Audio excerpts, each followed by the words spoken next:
Maraming tao ang bumabase sa pagkatao ng kapwa nila base sa panlabas nitong itsura. May ilan pa nga na napakadaling husgahan ng isang tao kahit hindi pa nila ito lubusan nakilala.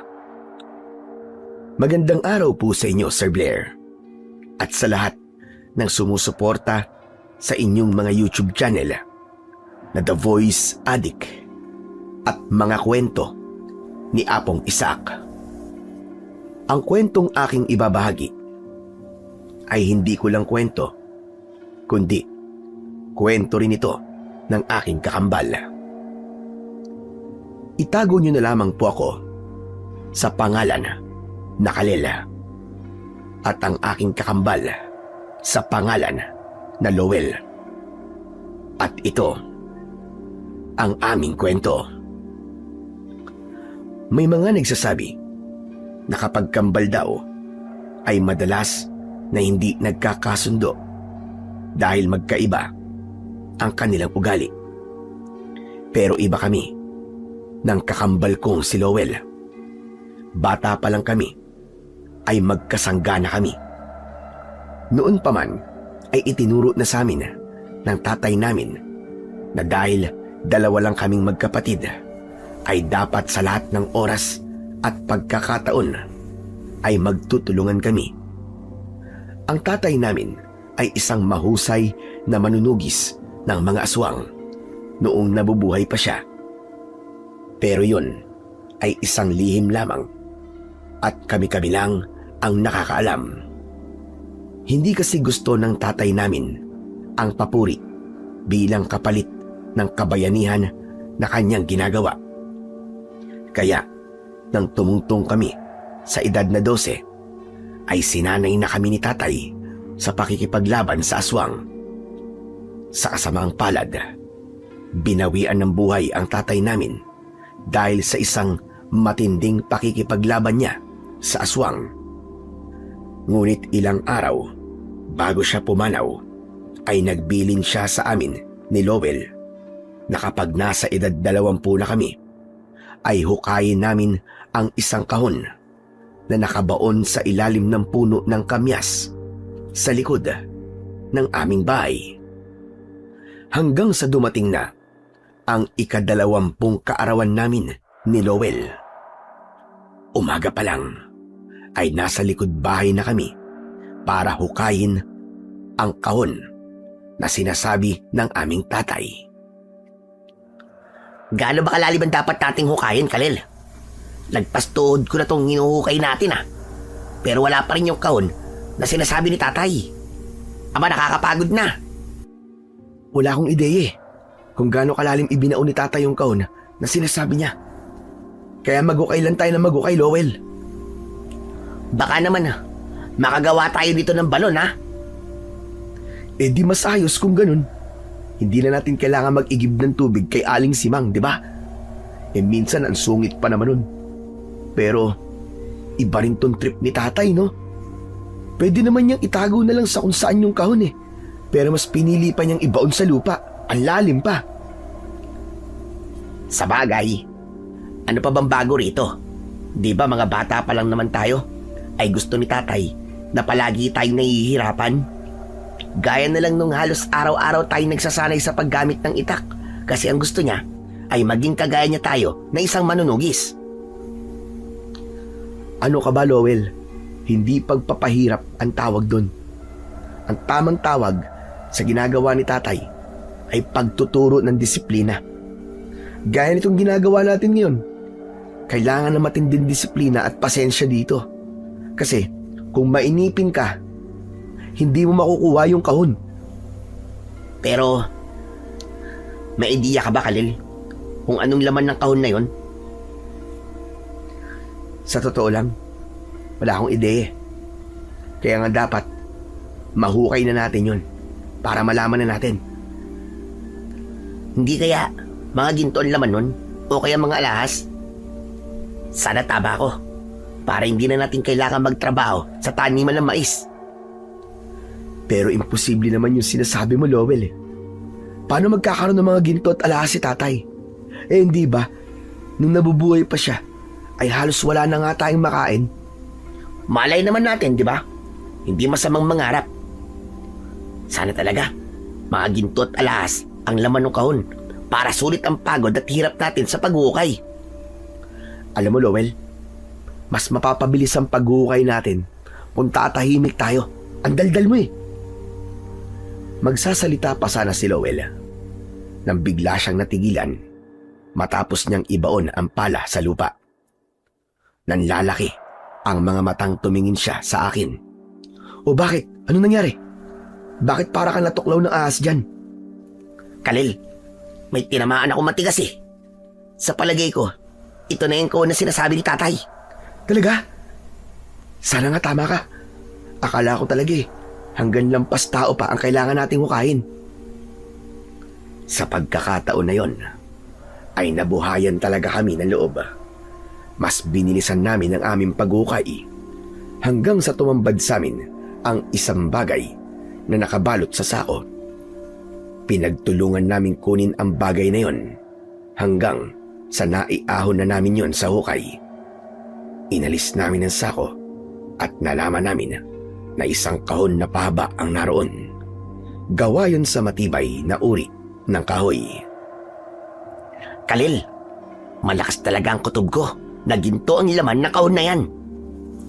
Huwag kang umasa na may ginto sa loob niyan dahil kung wala, ay baka 1 linggo kang magmukmok. Ang mabuti pa siguro, sa loob na natin ng bahay buksan yan. Baka mamaya may makakita pa sa atin dito eh. Kung sakaling ginto ang laman yan at merong nakaalam na ibang tao, naku po, baka nakawin pa yan sa atin. Tama ang sinabi mo. Halika, tulungan mo na akong buhatin yan. Pinagtulungan naming buhatin ni Lowell ang kahon at dinala namin yun sa loob ng aming bahay. Isinara namin ang pinto at saka ko binuksan ang kahon. Tumambad sa amin ang 2 itak at 2 kwintas. Ang kwintas ay may palawit na kulay berdeng bato, habang ang itak naman ay may mga simbolong nakaukit sa mismong patalim. Isang nakatoping papel ang kasama nun at yun ang una kong kinuha. Nang buksan ko ang papel ay nalaman ko na sulat yun mula sa tatay namin. Ano yan? Sulat ba yan ni tatay? Oo. Ikaw na magbasa. Makikinig na lang ako. Khalil at Lowell, sigurado ko na sa oras na babasahin niyo to, ay hindi niyo na ako kasama. Patawarin niyo ako kung hindi ko na masasaksihan ng personal kung paano kayo magiging malakas at mahusay na manunugis ng mga aswang. Alam niyo naman na mga bata pa lang kayo ay sinanay at inihanda ko na kayo para maging katulad ko. Ang laman ng kahon na ito ay ang mga bagay na magagamit nyo para labanan ang puwersa ng kadiliman. Ang mga kwintas ay merong mutya na kung tawagin ay kambal tuko. Isa itong makapangyarihang mutya kung saan kapag suot-suot nyo ito ay tataglayin nyo ang kakayahan ng isang tuko. Habang ang 2 itak naman ay tinatawag na kambal na itak na ipinagawa ko noon sa isang antingerong panday para talaga sa inyong 2. Naniniwala ako sa kakayahan at talino niyong 2. Kaya sigurado ako na malalaman niyo kung paano gamitin ang mga bagay na yan. Huwag niyong kakalimutan ang lahat ng itinuro ko sa inyo, lalo na ang huwag maging abusado sa inyong kapangyarihan at hindi niyo kailangang makilala kahit gumagawa pa kayo ng kabutihan. Ang Diyos na ang bahalang magbigay sa inyo ng papuri. Mahal na mahal ko kayo, mga anak. Hanggang sa muli nating pagkikita. Parehas kaming maluwa-luwa ni Lowell matapos kong basahin ang sulat ni tatay. Itiniklop ko ang sulat at kinuha namin ang itak at ang mutya. Tig-isa kami sa mga yon. Sabay naming isinuot ang mutya ng kambal tuko sa aming leeg at agad kong naramdaman ang taglay nung kapangyarihan na mabilis na bumalot sa aking katawan. At sigurado ko na ganun din ang naramdaman ng kapatid ko.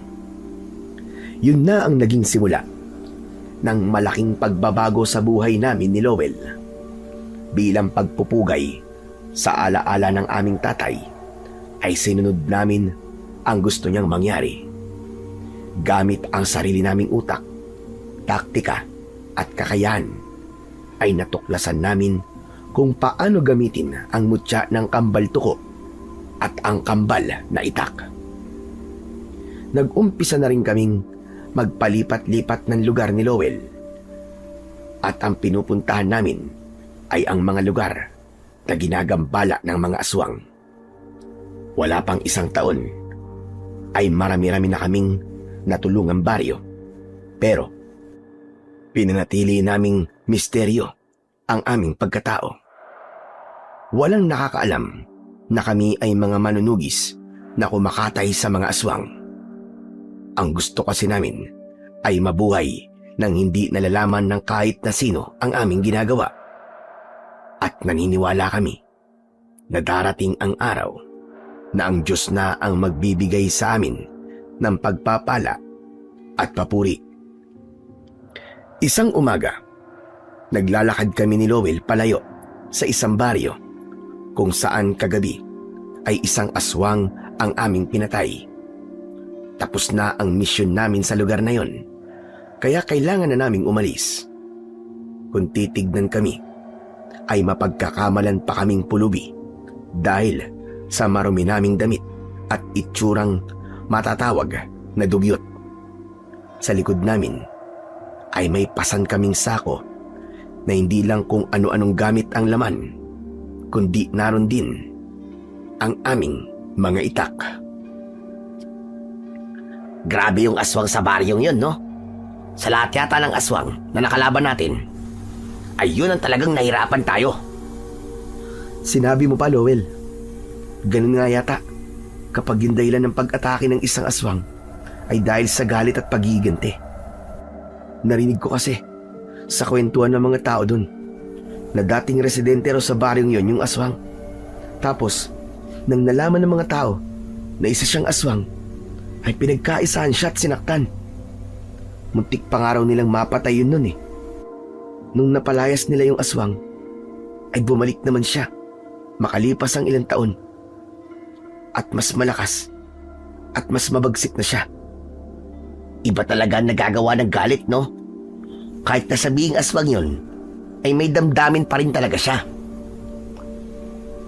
Pero hindi tama na magpapadala ka sa galit mo. Kapag tuluyan ka na nilamon ng galit, wala ka nang ibang gagawin kundi kasamaan. At yun ang tuluyang sisira sa'yo. Isa yan sa itinuro sa atin ni tatay nun, di ba? Mukhang nakalimutan mo na yata, Lowell, ah. Sa dami ba naman ng itinuro sa atin ni tatay eh, talagang nakalimutan ko na yung iba. Pero mas okay sana kung kasama nating nakikipaglaban si tatay, no? Kung buhay pa sana siya, sigurado ko na ipagmamalaki niya tayo ng sobra. Ipagmamalaki niya tayo, pero sa sarili lang niya. Ang gusto naman kasi ni tatay ay huwag tayong makilala ng mga tao dahil baka nga naman lumaki ang ulo natin. Pero alam mo, Lowell, naniniwala ako na sa bawat laban natin ay kasama pa rin natin si tatay. Ramdam ko na palagi niya tayong ginagabayan. Uy, huwag ka nga magbiro ng ganyan. Alam mo naman na takot ako sa multo, di ba? Mabuti pang aswang ang makaharap ko kaysa multo. Kahit sabihing multo ni tatay, multo pa rin yun, no? Hindi naman literal na multo ni tatay natin ang sinasabi kong gumagabay sa atin. Yung presensya niya lang.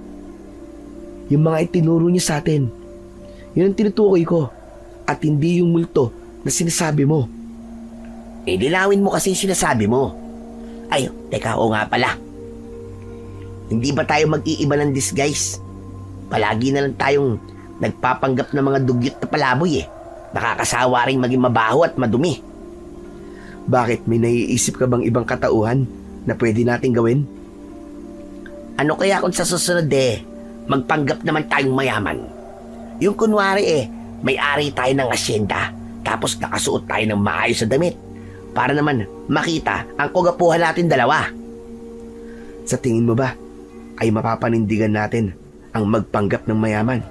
Sige nga, saan tayo kukuha ng magagandang damit? Kaya ba natin kumuha ng malaking bahay? Alam mo, mas praktikal tong pagpapanggap nating palaboy. Kasi ito lang ang kaya natin panindigan. Sa bagay, may punto naman yung sinabi mo. Paano kasi nagsasawa na ako sa itsura natin ganito Ang kati-kati palagi. Pero teka, matanong ko lang. Saan na pala tayo sunod na pupunta? Sa ngayon ay hindi ko pa alam. Pero sigurado ako at nararamdaman ko na hindi magtatagal ay muli tayo magkakaroon ng misyon. Tinapik ko ang braso ni Lowell nang may nakita kong nakahintong truck sa gilid ng kalsada. Ang driver nun ay umiihi sa talayban. Lowell, nakikita mo ba yung truck driver na may kargang mga prutas sa likod? Doon tayo sasakay. Ha? Bakit tayo sasakay doon? Hindi nga natin alam kung saan pupunta yun Yun na nga ang maganda, di ba? Yung hindi natin alam kung saan tayo dadali ng truck na yun. Hindi ka ba sanay sa ginagawa natin? Alam mo, mabuti pa, halika na. Hinawakan ko ang kamay ni Lowell at hinila ko siya papunta sa likod ng truck. Pinauna ko siyang sumakay bago ako sumunod sa kanya. Isiniksik at itinago namin ang aming sarili sa mga tiklis na naglalaman ng iba't ibang klase ng prutas. Hindi nagtagal ay umandar na ang truck at dahil sa pagod sa naging pakikipaglaban namin sa aswang ng nagdaang gabi ay hindi namin napigilan ang pagdapo ng antok at agad kaming nakatulog. Wala akong ideya kung gaano kami katagal nakatulog, pero nang nagising ako ay naramdaman kong gumagalaw ang truck pero hindi yon umaandar. Ginising ko si Lowell at nang bumaba kami ng truck ay doon namin nalaman na nakasakay kami sa barko. Khalil, bakit tayo nakasakay sa barko? Huwag ka na maingay. Baka mamaya may makarinig pa sa'yo. Malamang ay sumakay sa barko ang truck na sinakyan natin. Ito na nga ba sinasabi ko sa'yo kanina Hindi dapat tayo sakay ng sakay sa kung ano-ano sasakyan Paano kung dalhin tayo nitong barko sa malayong malayo? Sa ibang bansa? Sa China o kaya sa Japan? Alam mo ang OA mo. Masyado nang imposible ang sinasabi mo na yan Truck ng mga prutas lang ang sinakyan natin. Malamang ay magdi-deliver lang yan sa isang isla o kung saan lugar. Kaya kumalma ka lang. Ang mabuti pa, bumalik na tayo sa truck at baka dumaong na kung saan itong barko. Wala nang nagawa si Lowell, kundi ang sumunod sa akin. Nang bumalik ako sa truck, dahil nakaramdam na kami ng gutom, ay kumuha kami ng mansanas at yun ang aming kinain. Naglagay din kami sa aming sako ng ilang piraso ng iba't ibang prutas na naroon para meron kaming makakain sa ibang araw. Makalipas ang napakahabang oras, ay naramdaman naming dumaong na ang barko. Muling sumakay sa truck ang driver at umandar na yon palabas ng barko. Nang nakalabas na ng barko ang truck, ay naghintay kami na huminto yun at saka kami bumaba. Anong lugar na to? Nasaan na tayo, Khalil? Mukhang tama ang sinabi ko kanina. Nasa China o Japan na nga yata tayo. Sira ulo. Nasa Sibulan tayo. Basahin mo yung nakalagay dun sa barko. Parang tumawid lang tayo ng isla. Ganon? Sibulan ba to? Akala ko talaga nasa ibang bansa na tayo. Sayang, nakalibre sana. Paano? May naririnig kasi akong parang may nagsasalita ng ibang lengguwahe. Cebu nga, di ba? Malamang may ibang salita rito gaya ng Bisaya. Ang mabuti pa mag-ikot-ikot na muna tayo, Lowell. Alamin natin ang nangyayari sa paligid kung kailangan ba nila ng tulong natin. Naglakad-lakad muna kami ni Lowell at naging mapagmatsyag kami sa paligid. Lalo na sa mga taong nagkikwentuhan. Nang may nakita kaming maliit na karinderya, ay kumain muna kami doon. At habang kumakain kami, ay may narinig kaming nag-uusap sa tabi namin. Ayon sa kanila, ay may mga aswang daw na sumasalakay at may binanggit silang baryo. Ilang buwan na raw yung nangyayari sa baryong yon, pero tila takot ang mga kinauukulan dahil sa dami ng aswang na kailangan nilang harapin. Nagkatinginan kami ni Lowell at kahit walang salitang lumalabas sa bibig namin, ay alam naming isang panibagong misyon ang kailangan naming tapusin. Pinuntahan namin ni Lowell ang baryo na sinasabing inaatake ng mga aswang. Halos paggabi na nang nakarating kami roon. Kapansin-pansin, nakakaunti ang mga taong nasa labas ng sandaling yon. Mukhang totoo nga na may mga aswang na sumasalakay dito. Tignan mo, at 6:00 pa lang ng gabi, pero halos wala na akong nakikitang tao sa labas. Tama ka dyan, Khalil. Saka parang lahat ng tao ay nagmamadali at natatakot. Pero totoo kaya yung narinig natin doon sa mga kumakain sa karinderya na maraming aswang ang nandito? Hindi ko alam, Lowell. Pero kung totoo yun, ibig sabihin ay ito ang unang beses na makikipaglaban tayo sa maraming aswang. Lahat kasi ng mga lugar na pinuntahan natin dati ay isang aswang lang ang nakakaharap natin. Kaya natin to. 2 lang tayo tapos maraming aswang. Hindi kaya dito na tayo mamamatay? Bakit ba palagi kang natatakot, ha? Palagi nilang negative ang iniisip mo. Tsaka alam mo, kahit gaano pa sila karami, kung meron naman tayong paniniwala sa Diyos at meron din tayong mutya tapos sandata, hindi sila uubra sa atin kahit 2 lang tayo. Yan ang tatandaan mo. Sinasabi ko lang naman ang posibleng mangyari. Kumbaga, advanced thinking. Ewan ko sa'yo, may pa-advanced thinking kapag nalalaman dyan. Basta, ang gawin natin, kailangan mas maging handa tayo. Saka magtiwala tayo sa sarili nating kakayahan. Basta magkasama tayong 2, ay walang aswang ang hindi natin kayang talunin at patayin. Pero, saan kaya tayo pwede magpalipas ng gabi, no? Hindi ba palaboy tayo? E di kung saan-saan na lang. Ayun o, may lumang bahay doon. Doon na lang tayo. Sigurado ako na walang nakatira doon. Pinuntahan namin ang lumang bahay na sinabi ni Lowell. Sabay kaming pumasok ni Lowell doon at pinagmasdan namin ang kabuuan nun. Isa yung maliit na kubo. Mukhang wala na ngang nakatira doon dahil kahit merong mga gamit ay wala naman sa kaayusan ang mga yon. Puno ng alikabok ang bawat sulok at halatang ilang taon nang napabayaan yun.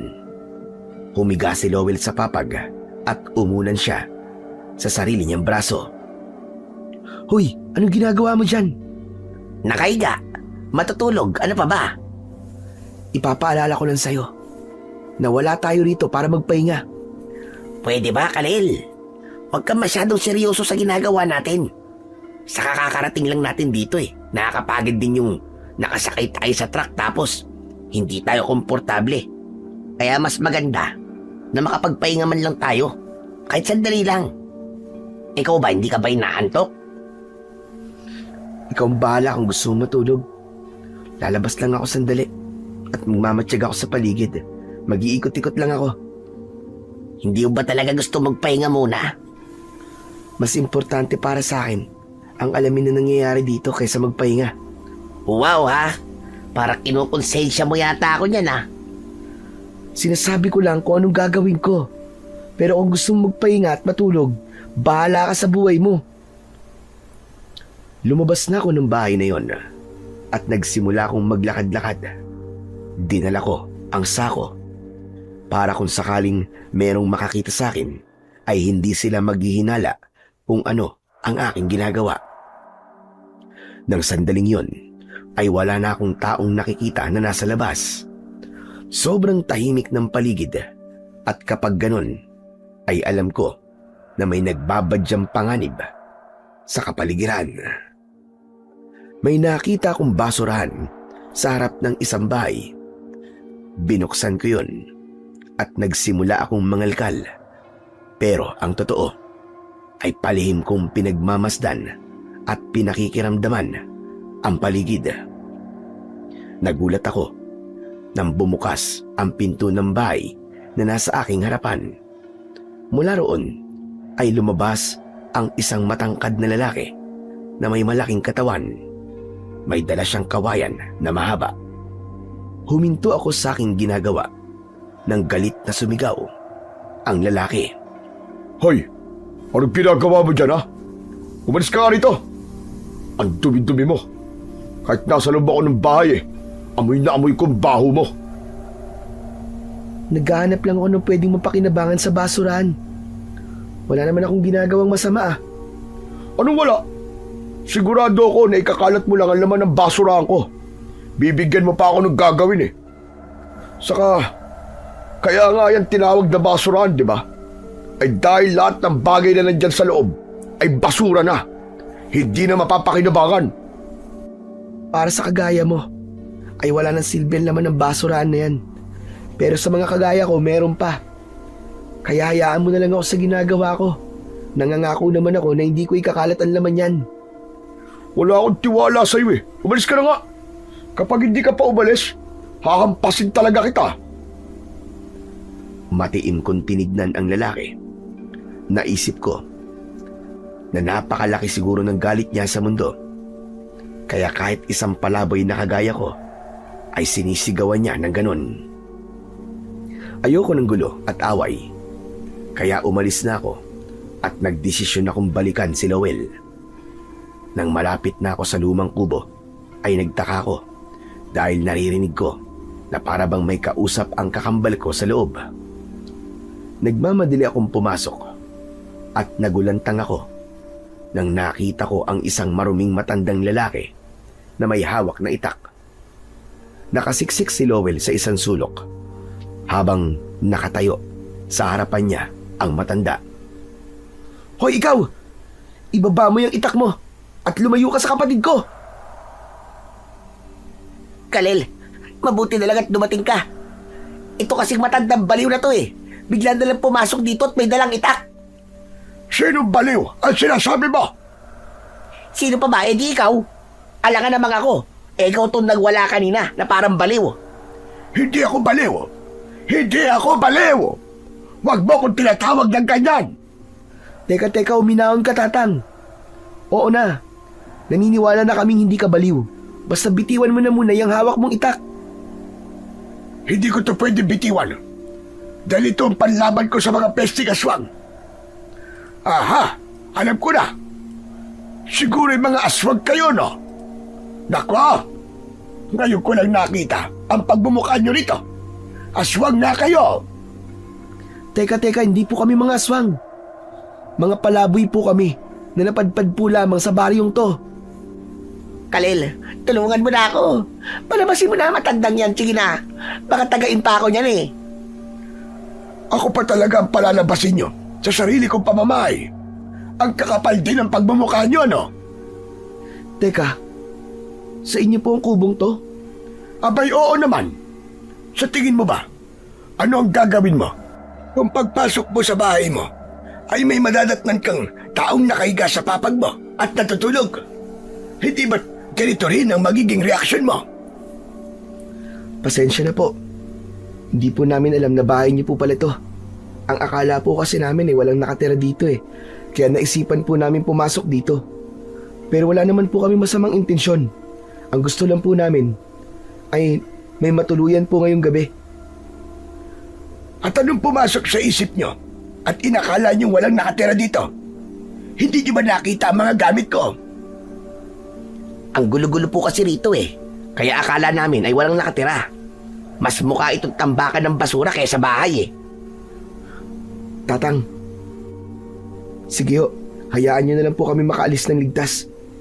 Hindi po kami masamang tao. Maniwala po kayo. Nakikiusap po ako sa inyo, Tatang. Huwag niyo pong sasaktan ang kapatid ko. Nagpalipat-lipat ang tingin ng matandang lalaki sa amin ni Lowell. Alam ko na sa sandaling yun ay nag-iisip siya kung ano ang gagawin niya hanggang sa inalis na niya ang pagkakatutok ng itak niya kay Lowell. Kahit papano ay nakahinga ako ng maluwag. Magkakambal ba kayong dalawa? Magkamukhang magkamukha kayo eh. Opo, kambal po kami. O sige, hindi ko na kayo sasaktan. Pero wag na kayong babalik dito sa bahay ko ha. Umalis na kayo. Alis! Maraming salamat po. Lowell, tara na. Umalis na tayo. Teka, baka bigla akong sakta na matandang to kapag tumayo ko dito eh. Kung aswang ka, ay kanina pa talaga kita tinaga. Mukhang hindi ka naman aswang. Kaya wala kang dapat na ikatakot sa akin.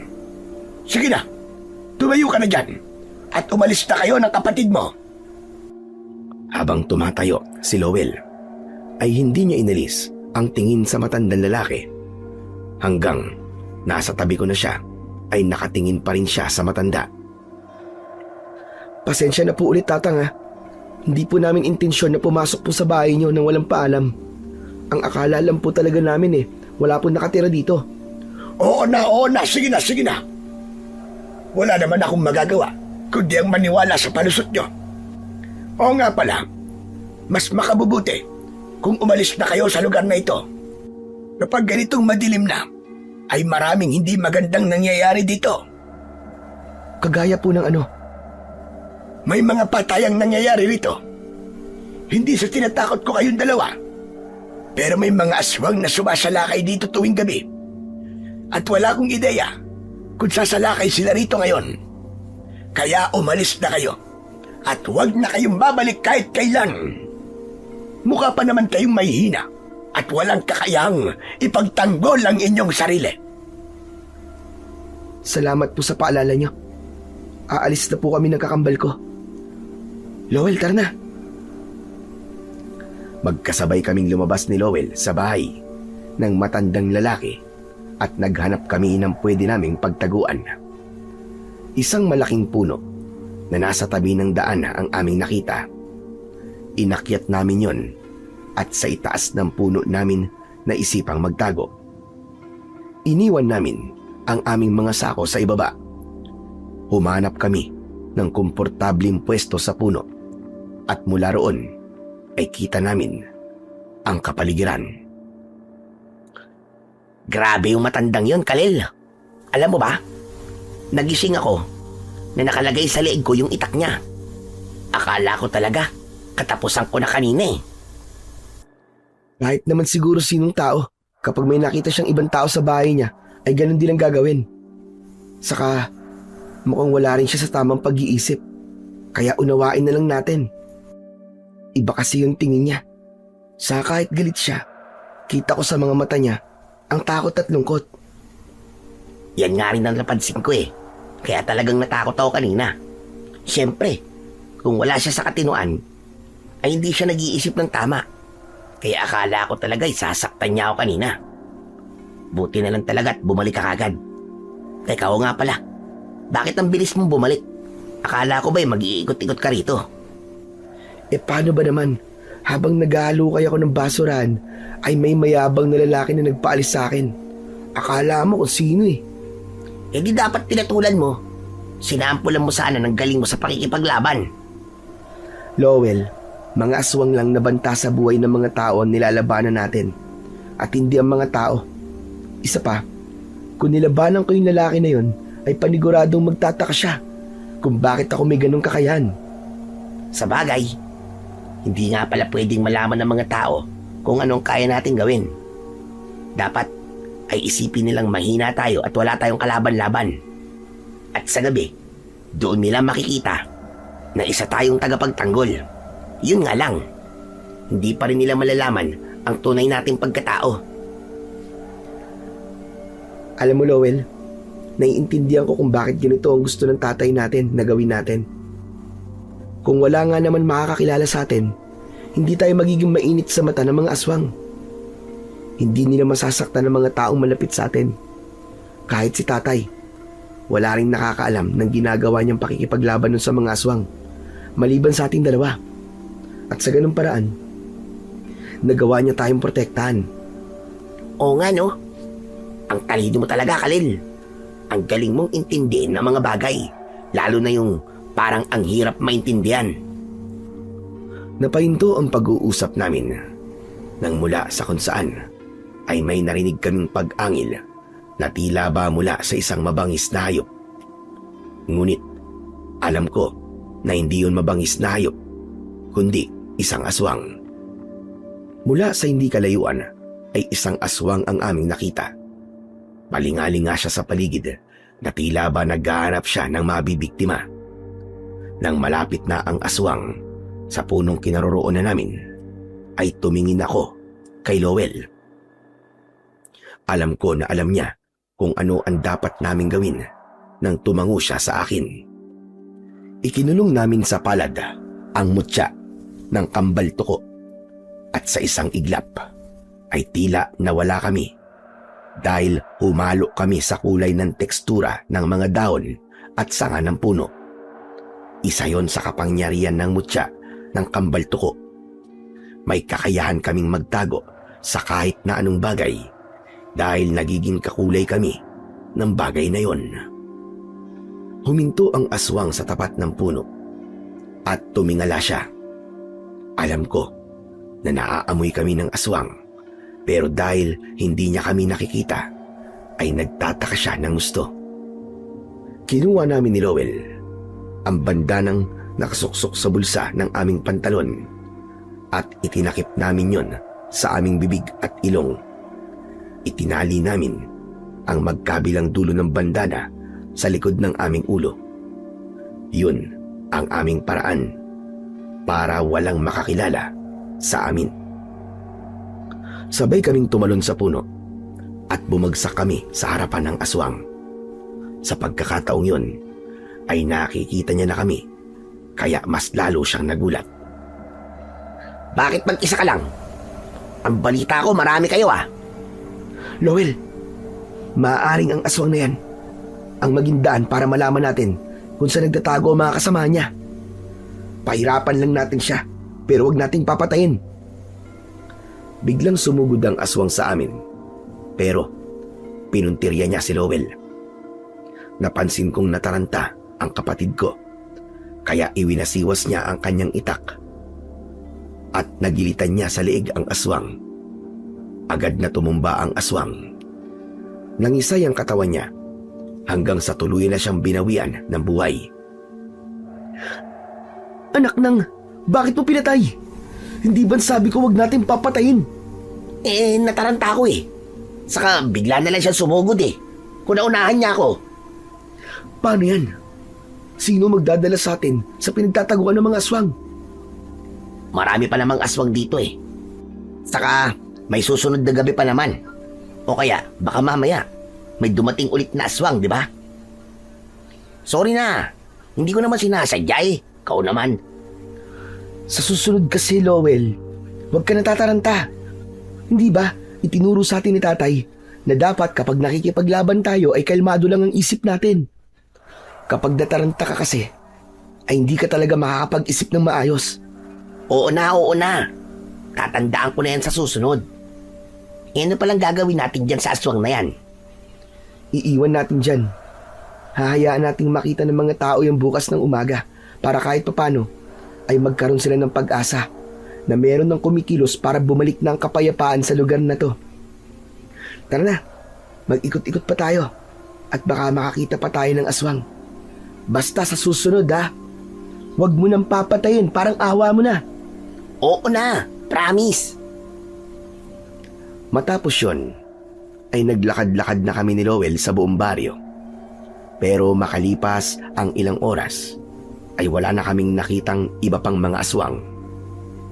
Nang bahagya ng sumisilip ang araw, ay nagdesisyon na kaming magpahinga at matulog.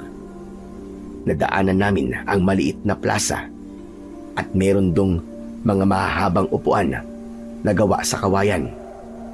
Doon namin piniling humiga at hindi nagtagal ay parehas na kaming nakatulog. Habang mahimbing akong natutulog ay may naramdaman ako na sumipa sa binti ko. Nang buksan ko ang mga mata ko ay nakita ko yung lalaking nagtaboy sa akin kagabi habang naghahalongkat ako ng basurahan. Ikaw na naman? Oo, ako na naman. Hindi ba kagabi ay pinaalis na kita? Bakit nandito ka pa rin sa lugar namin, ha? Ano bang pakialam mo? Hoy, ikaw! Sino ka ba, ha? Bakit inaangasan mo ang kakambal ko? Aba, ngayon lang ako nakakita ng kambal na dugyot, ha? Hoy, kayong dalawa. Umalis nga kayo rito. Lumipat kayo sa ibang lugar dahil bawal ang palaboy dito. Mamaya mga magnanakaw pa kayo eh. Palaboy kami, pero hindi kami magnanakaw. Grabe ka kung makapanghusga ng tao, ah. Isa pa, sino ka ba? At pinapalayas mo kami. Ikaw ba nagmamay-ari ng buong lugar na to? Hindi ko sinasabing ako may-ari ng lugar na to. Pero tatay ko ang kapitan dito at bilang anak niya, tungkulin kong tulungan siyang maging ligtas ang lahat ng mga tao rito. Ano bang tingin mo sa amin, ha? Banta sa mga tao? Hindi kami masasamang tao para sa kalaman mo.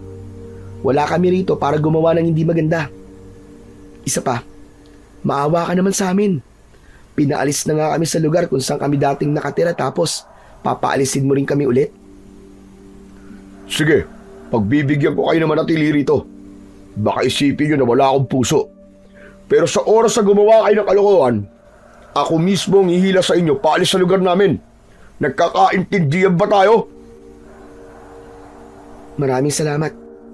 Nangangako kami na hindi kami gagawa ng masama habang nandito kami. Sa gitna ng pakikipag-usap sa amin ng lalaki, ay biglang nagkagulo ang mga tao. Napansin namin na tumatakbo sila papunta sa iisang direksyon. Nagkatinginan kami ni Lowell at sigurado ko na nakita na ng mga tao ang bangkay ng aswang na pinatay ni Lowell nung nakaraang gabi.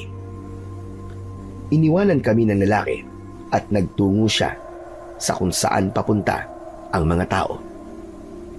Sumunod kami sa kanya at hindi nagtagal ay nakita na namin ang mga taong nagkukumpulan sa paligid ng walang buhay na katawan ng aswang.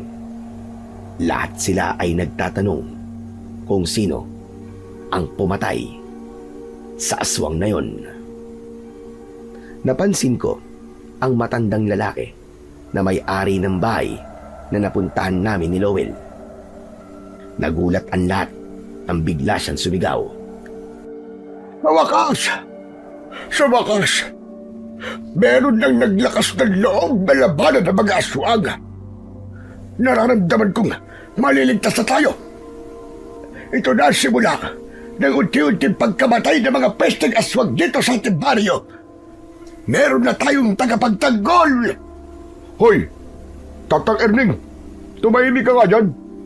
Hindi porke may pinatay na aswang ay meron na kagad tagapagtanggol. Huwag mong bigyan ng walang pag-asa mga tao dito. Sa bagay, wala namang maniniwala sa iyo eh. Dahil baliw ka. Hindi mo ba nakikita, Baldo? Sa ilang buwan ng pagsalakay ng mga aswang dito sa atin, kahit isa ay walang naglakas ng loob na labanan sila. Kahit ang mga tanod dito ay takot na harapin ang mga pisting yawang aswang na yan. Hindi ba? Dapat tayo matuwa na may isang aswang ang pinatay. Isa itong magandang sinyalis. Tumahimik ka, baliw! Pinagtawanan ng mga tao si Tatang Erning. May awa akong naramdaman para sa matanda. Sa totoo lang ay may katotohanan ang sinabi niya, pero dahil nga sa may kakulangan siya sa pag-iisip, tila lahat ng lumalabas sa bibig niya ay pinagtatawanan lamang at hindi pinaniniwalaan. Lumayo na kami ni Lowell sa kumpulan ng mga tao. Nagsimula na kaming maghalungkat sa mga basurahan ng mga bagay na maaari naming ipagbenta kung sakaling mayroong junk shop sa lugar na yon. Alam mo, hindi ko alam kung sinong totoong baliw. Yung matandang lalaki ba? O mga tao rito? Lalo na yung lalaki na nagpapaalis sa atin dito. Nako, bakit imbis na matuwa sila na may pinatay na aswang, ay para bang hindi ganun ang nararamdaman nila eh. Siguro ay hindi sila makapaniwala na mayroong maglalakas ng loob na labanan ng mga aswang dito. Hindi ba? Ang sabi ng matandang lalaki ay ito ang unang beses na nangyari yon. Hayaan natin silang iproseso ang lahat. Saka wag na nating intindihin kung ano man ang mga maririnig natin mula sa mga tao. Pagtuunan natin ng pansin ang dahilan kung bakit tayo nandito. Kumibit balikat lamang si Lowell, habang ako naman ay nag-iisip sa kung ano ang magiging sunod naming hakbang. Kung totoong maraming ang aswang sa lugar na yon, ay mukhang matatagalan pa bago namin matapos ang aming misyon. Pero nangako ako sa akin sarili na hindi kami aalis ni Lowell sa lugar na yon nang hindi ligtas ang lahat ng taong naroroon. Sumapit na naman ang gabi. Gaya ng unang gabi namin doon, ay wala na namang kahit isang tao ang nasa labas. Parehas kaming tahimik ni Lowell. Pinapakiramdaman namin ang paligid upang agad naming malalaman kung sakaling may aswang sa paligid. Muntik na kami mapasigaw nang biglang sumulpot sa harapan namin yung matandang lalaki. Namimilog ang kanyang mga mata habang may hawak siyang itak. Ikaw na naman? May dala ka pang itak ha? Anong gagawin mo sa amin? Lumayo ka. Baka mamaya bigla mo kaming tagain eh. May nakita akong mga aswang. Hindi kayo ligtas dito sa labas. Ano ka mo? Nasaan ang mga aswang? Siniko ko bigla ang braso ni Lowell para iparating sa kanya na hindi pwedeng malaman ng matandang lalaki na nakikipaglaban kami sa aswang. Bakit kailangan mo pang malaman kung nasa ng aswang? Bakit? Lalabanan niyo ba sila? Ha? Hindi po. Tinanong ko lang para maiwasan namin yung lugar na kinaroroon na nila. Mga duwag pala kayo. Sa bagay, unang tingin ko pa lang talaga sa inyo ay alam kong wala kayong kakayahan na makipaglaban sa mga aswang. Mukha kayong mahihina.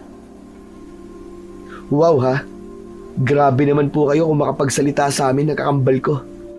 Ikaw rin naman po Sa payat niyong yan, ay halatang wala kayong kalaban-laban, kahit pa sa pinakamahinang uri ng aswang. Ang dami mo sinasabi. Halika kayo. Sumama kayo sa bahay ko. Mas ligtas kayo ron. Tara na! Biglang hinawakan ng matandang lalaki ang mga braso namin ni Lowell at hinila niya kami. Wala na kami nagawa, kundi ang sumunod sa kanya hanggang sa nakarating kami sa kanyang bahay. Nagmamadali niyang isinarado ang pinto at umupo siya sa papag. Habang kami naman ni Lowell ay nakatayo lang dahil hindi namin alam kung ano ang gagawin namin. Bakit niyo pala kami tinutulungan, Tatang? Hindi po ba? Pinaalis mo kami nung nandito kami sa bahay mo? Dahil naaawa ko sa inyong dalawa. Wala kayong bahay o masisilungan man lang. Sigurado ako na sa oras na makita kayo ng mga aswang, ay bangkay na kayong matatagpuan bukas ng umaga. Pero salamat po, kasi inayaan niyo po kaming tumuloy sa bahay niyo. Talagang natatakot nga po kami, lalo na nang nalaman namin mula sa inyo na may mga aswang dito. Bakit kasi hindi pa kayo umalis eh? Nagpakalayo-layo na lang sana kayo.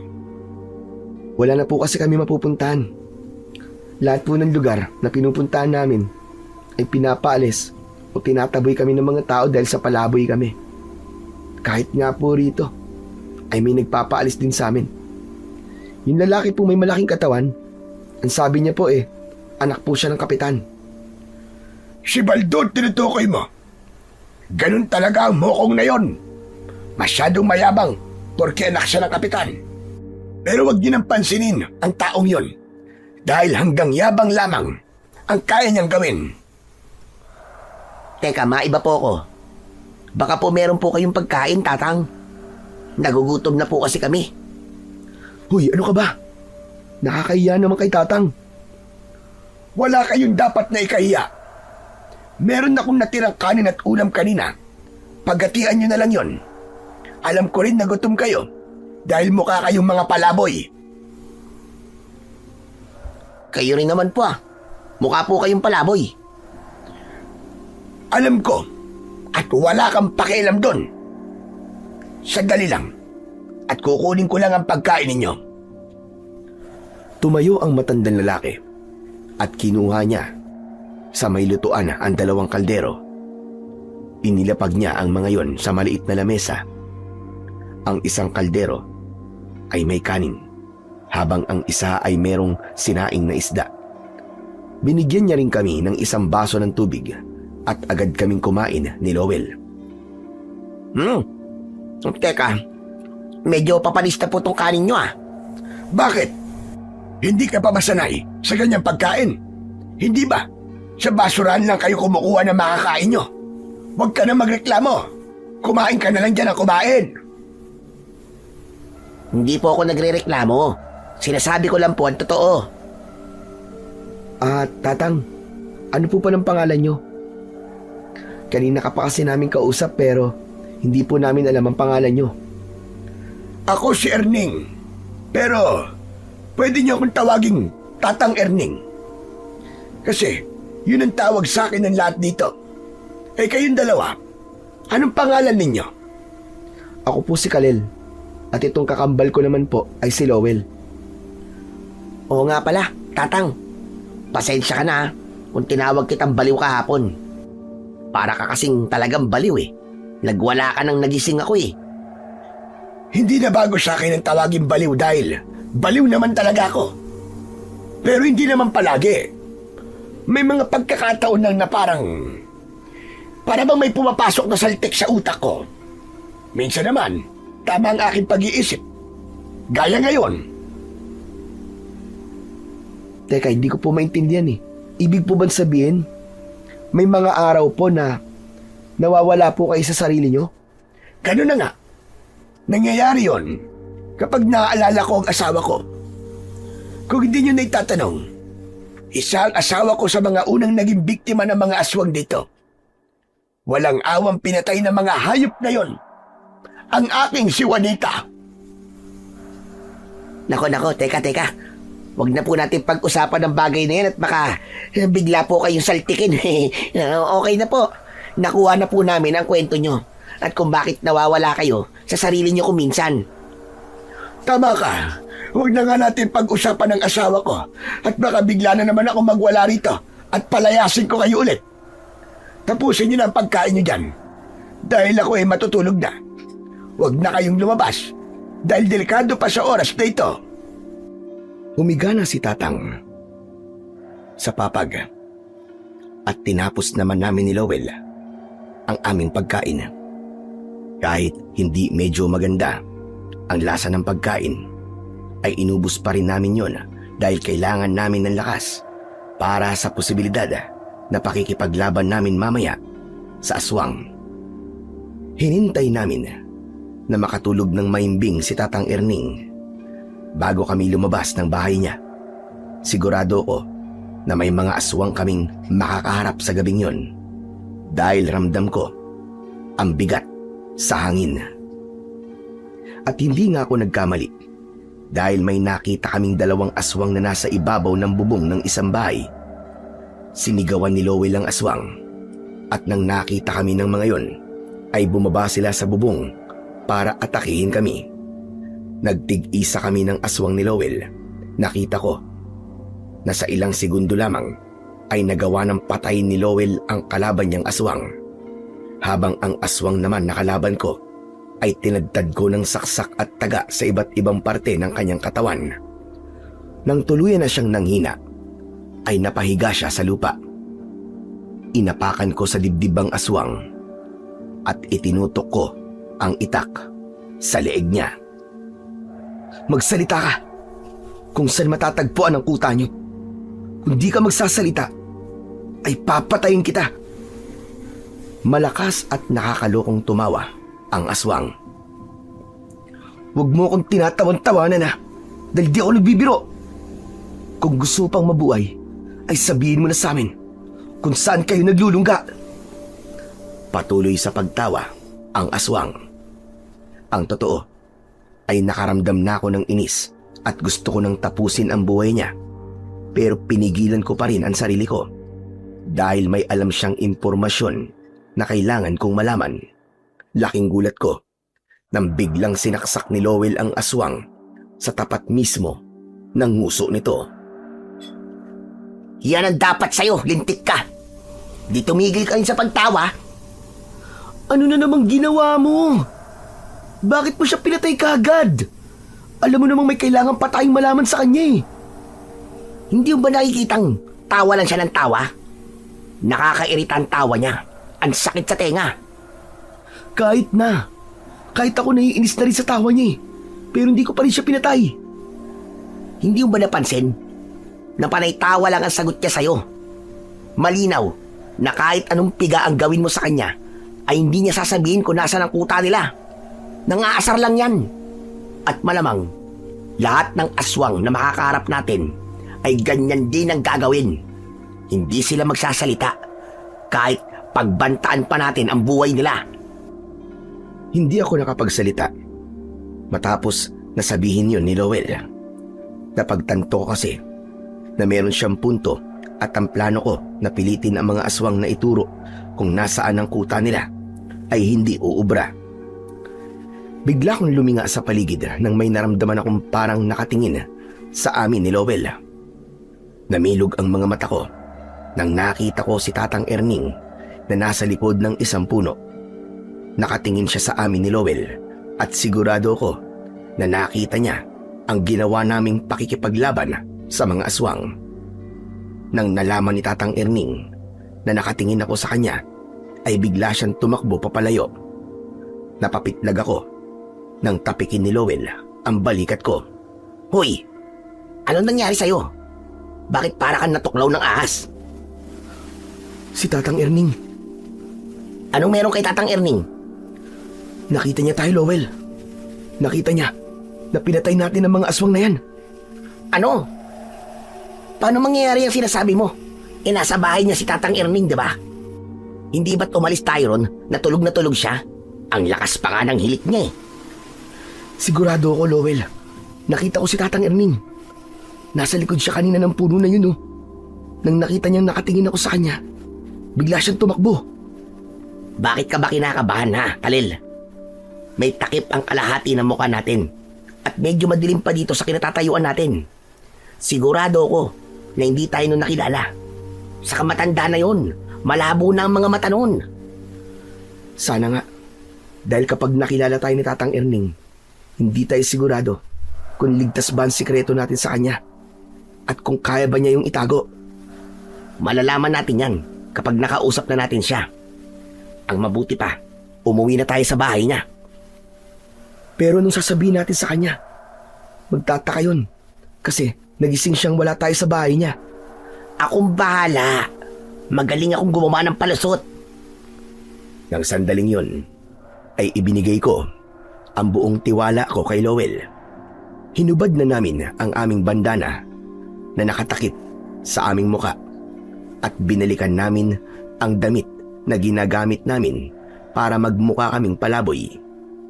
Itinago namin yon sa loob ng isang makapal na halaman. Nang nakapagpalit na kami ng damit, ay naglakad kami pauwi sa bahay ni Tatang Erning. Pagpasok namin ay hindi mapakali si Tatang Erning dahil panay ang lakad niya ng pabalik-balik. Bumubulong-bulong pa siya. Huminto siya at tumingin sa amin ni Lowell. Medyo kinabahan ako at inihanda ko ang sarili ko sa kung ano ang susunod na mangyayari. Kayong dalawa, saan kayo galing? Bakit wala kayo nang nagising ako? Hinailangan ko pa tuloy lumabas para hanapin kayong dalawa. Pasensya na po kayo. Ito po kasi si Kalil eh. Bigla pong sumakit ang tiyan. Hindi po ba wala kayong banyo rito? Nagganap pa po kami ng talahiban para mailabas ni Kalil ang sama ng loob niya. Hehehe. Hoy, hindi totoo yan ha. Ano ka ba? Makisakay ka na lang. Ha? Opo, totoo po yun. Sumakit po siguro ang tiyan ko dahil medyo panis na po talaga yung kanin na pinakain niyo po sa amin kanina. Ganun ba? O sa sige, di bale.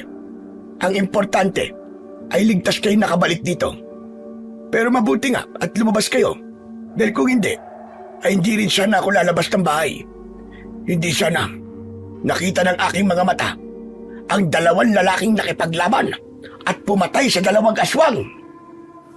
Talaga po? Nakita niyo na po mga tagapagtanggol ng baryong to? Oo, nakita ko sila. Mga itak ang gamit nilang sandata. Tapos meron silang suot na kwintas na para bang umiilaw ng kulay berde. Sa tingin ko agimat o kaya mutya ang bagay na yun. Sigurado po ba kayo sa sinasabi niyo, Tatang? Hindi po kaya namamalikmata lamang kayo? Bakit ba ayaw niyong maniwala sa sinasabi ko, ha? Iniisip niyo ba na inaabot na naman ako ng pagkabaliw ko? Matino ang utak ko sa oras na ito. Kaya alam ko na totoo ang mga sinasabi ko. Opo. Naniniwala na po kami sa inyo, Tatang. Huwag na po kayong magalit. Sayang. At hindi niyo sila nakita. Diyos ko. Maraming salamat po. Ang buong akala ko ay pinabayaan niyo na ang aming baryo. Salamat, Panginoon, dahil nagpadala kayo ng tagapagtanggol namin laban sa mga aswang. Maraming salamat po talaga, O Panginoong Hesus. Sa sobrang kasiyahan ni Tatang Erning, ay napaluhod pa siya habang magkasalikop ang kanyang mga kamay. Nagkatinginan kami ni Lowell. Alam kong parehas kaming nabunutan ng tinik sa dibdib dahil hindi nakilala ni Tatang Erning ang dalawang tao na nakita niyang nakipaglaban sa mga aswang. Kinabukasan ng umaga ay nagulat na naman ang mga tao nang nakita nila ang dalawang bangkay ng aswang. Halos lahat ay nagtataka kung sino nga ba ang pumapatay sa mga aswang na kinatatakutan nila. Nanatiling tikom ang bibig namin ni Lowell. Hindi namin kailangang ipagsigawan na kami ang kanilang tagapagtanggol. Sapat na saming makita na kahit papano ay unti-unting nagkakaroon ng pag-asa ang mga tao na malapit nang bumalik ang kapayapaan sa kanilang lugar. Tanghaling tapat na, pero abala pa rin kami ni Lowell sa paghahanap ng mga mapapakinabangan sa mga basurahan. Habang naglalakad kami, ay napag-usapan namin ang nangyari noong nakaraang gabi. Akala ko talaga mabibisto na tayo ni Tatang Erning kagabi. Mabuti na lang at hindi niya tayo nakilala. Ikaw lang naman Masyado kang kinakabahan Saka sabi ko na sa'yo, ako ang bahala. O di ba? Naniwala siya sa palusot na inimbento ko. Oo nga. Pero talagang dapat bang sabihin mo na nagbawas ako sa kung saan? Hayaan mo na. Ang importante, nakalusot tayo, di ba? Pero alam mo, naaawa ako kay Tatang Erning. Biruin mo, pinatay pala ng aswang ang asawa niya. Kaya siya nawala sa katiluan. Kaya nga nang nalaman ko ang kwento niya, ay naintindihan ko na ang pinagdadaanan niya. Sigurado ako na mahal niya ang asawa niya, kaya kung minsan ay nawawala siya sa kanyang sarili. Kaya hindi natin dapat pinagtatawanan ang mga kagaya ni Tatang Erning. Mas maganda kung uunawain natin sila, dahil madalas ay may masakit na dahilan kung bakit sila nagkaganon. Tama yung sinabi mo. Pero sa tingin mo, hanggang kailan kaya tayo rito sa lugar na ito? Kailan kaya natin mauubos yung mga aswang na narito? Yan hindi ko kayang sagutin, Lowell. Wala kasi tayong ideya kung gaano pa karami ang aswang na kailangan natin patayin. Tapos sabi mo nga, parang lahat ng aswang ay walang planong sabihin sa atin kung nasa ng kuta nila, kahit pahirapan at takutin pa natin sila ng gusto. Etong ginagawa natin, hanggang kailan natin to gagawin? Anong ibig mong sabihin? Itong pagiging manunugis natin, ang sinasabi ko. Hanggang kailan tayo magiging ganito? Bakit, Lowell? Napapagod o nagsasawa ka na ba sa pagiging manunugis? Hindi naman, Kalil. Pero hindi mo ba pinangarap na magkaroon ng normal na buhay? Yung babalik na tayo sa bahay natin at magtatrabaho tayo ng maayos. Yung mamumuhay tayo gaya ng iba. Siyempre, gusto ko ring mamuhay ng normal. Pero itong ginagawa kasi natin ngayon, ang gusto ni tatay na gawin natin dalawa. Alam ko na malaki ang tiwala niya sa atin. Kaya niya ibinigay sa atin ang tungkulin na to. Pero kung hanggang kailan natin to gagawin, hindi ko rin alam. Siguro kapag hindi na kinailangan ng mga taong tulong natin, o kaya may ibang dumating para ipagtanggol ang mga tao mula sa mga aswang.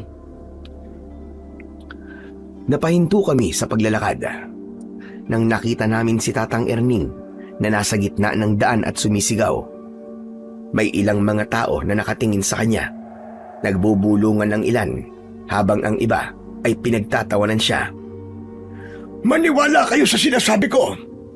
2 lalaki ang nakita kong pumatay sa mga aswang. Meron silang mga dalang itak.